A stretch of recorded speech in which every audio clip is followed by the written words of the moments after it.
Everybody, Jill Fraser here, and we are now on step 5 of your journey to become an online entrepreneur.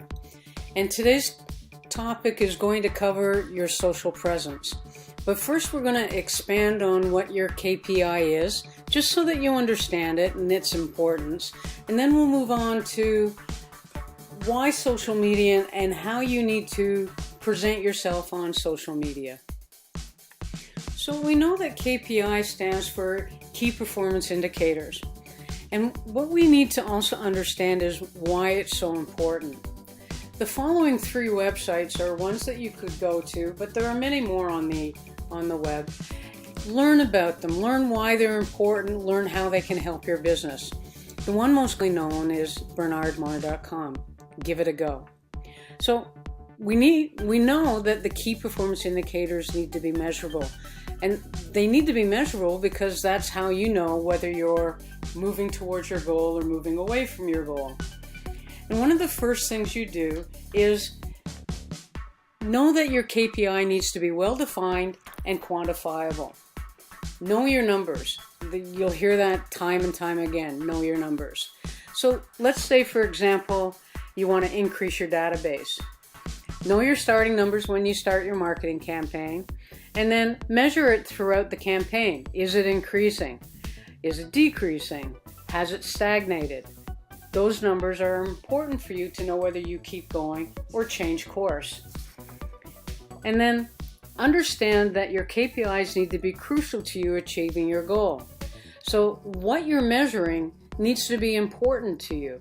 It can't be, you don't measure time of day if time of day means nothing to your business. You don't measure nightfall if nightfall means nothing to your business. I know that's out there, but that's just to give you an example. You need to measure something that's crucial to your goal. And then make sure that it's applicable to your goals or to your business. Your business is your life breath, if you will. So what you're trying to measure, your KPI, needs to be important to your business, needs to be part of your business. Don't measure horses if your business is dogs, in other words. So there are several areas that you can measure, and one needs to kind of figure out what it is important to them, as I mentioned before. There are the people metrics. And in the people metrics, think of your avatar, the demographics, the religion, the age group, the family members, the non-family members, married, single. Do they like to travel? People metrics. And then from there, we have the consumer metrics. And consumer metrics simply means, are they purchasers? Do they consume? What is it that they consume? When do they consume? Where do they look for things that they want to purchase? The consumer metrics, equally important. And then, of course, the financial metrics. Are these people investors? Do they want to invest? Do they want to grow their money? How do they want to grow their money? Are they afraid to invest? Do they look at banks? Do they look at realty? Do they look at stocks? And then, of course, our main is the social metrics. Each platform has an ability to create metrics. Learn what those platforms are. Facebook, Twitter, they all have metric measuring systems. Make sure you know and understand them. They're there for you to use, these tools. Use them. Okay, so with your social media, we've started our program. What you'll need to do is create that checklist which would allow you to measure your success in achieving your metrics, be able to review them on a regular basis, and determine if you keep the same program up, or if you need to modify it, or even when it may be time to change it totally. That's what your metrics will do for you. From there, you will then learn whether you are succeeding or not. And let's say, for example, your first goal was increase your database. You get your numbers, and now you need to fine-tune that database into your ideal avatar. And then your ideal avatar You need to nurture them to become your customer. And all of that is critical for your success. And social media is ideal for that nurturing process. As you progress on your social media marketing journey, it is critical that you do not break your followers' trust.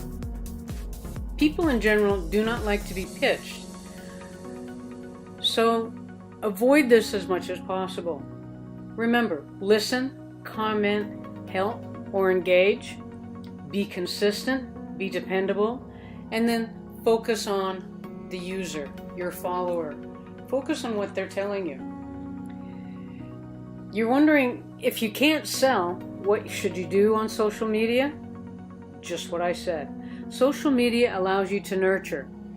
Remember, your lead becomes your prospect when they show an interest, and your prospect becomes your customer through nurturing.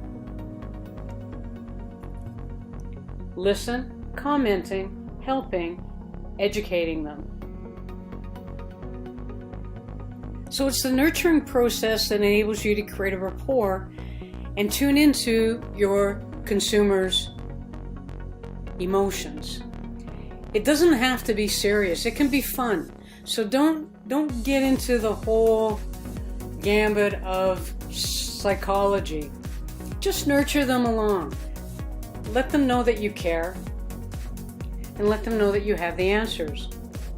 Generally, people make buying decisions based on emotions. That shiny sports car versus that box smart car. Which would they prefer? So Tony Robbins said it best. The quality of your life is determined by the quality of the questions you ask. If you ask yourself, why am I always broke? Chances are you will keep being broke. You will spend money needlessly, uselessly. So instead, ask yourself, what can I do to bring more money into my life? And now you've opened up a whole universe of answers. And the same goes with, why can't I lose weight? Instead, ask yourself, what do I need to do to get healthy? So, approach your users that way. Ask questions. Listen. If you do not have the answers to their questions, don't push them in a direction they are not receptive in going, losing their trust. Ask another question and listen. When they align with what you can offer them, then it is time to introduce to them and sell them on what you have to offer. You become the answer to what they are seeking. Now recognize the journey can be, and hopefully is, relatively short if you've succeeded with your first steps. Matching your niche with your leads, identifying your avatar, listening and engaging with them for that proverbial know, like, and trust, asking the right questions, providing the solutions, and then monetizing your tribe, so to speak. All this leads to a successful business, but it's one of those things that you need to keep checking for and rechecking and tweaking. Don't lose their trust.